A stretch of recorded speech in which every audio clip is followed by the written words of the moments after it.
I was on night shift at work, and it was getting close to closing time.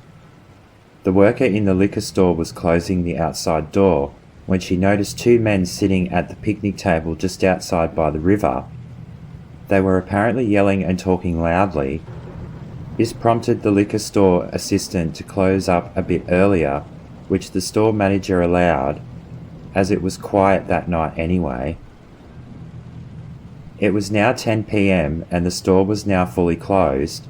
We did our closing store routine, which took an extra 15 minutes after close. Our shift would officially end at 10:15 p.m. We walked out of the store and I started walking home, as I only lived around the corner with my mate in the apartment building. As I went to cross the bridge that crossed the local creek, I hear someone yelling out, "Hey you, wait up!" It was the two guys the liquor store assistant was talking about. I kind of kept walking because these guys looked like they were up to something. Then they started running full speed at me.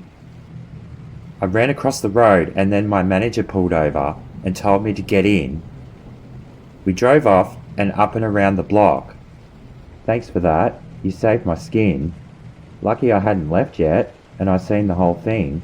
I'll make a report tomorrow." My manager then dropped me out the front of the apartment building. He told me he would give me a lift if I needed it.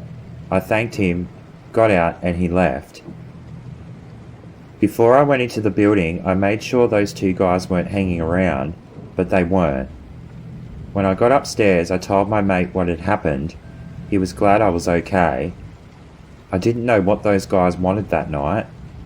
Were they drunk or on drugs? They probably wanted to rob me or possibly assault me. Who knows?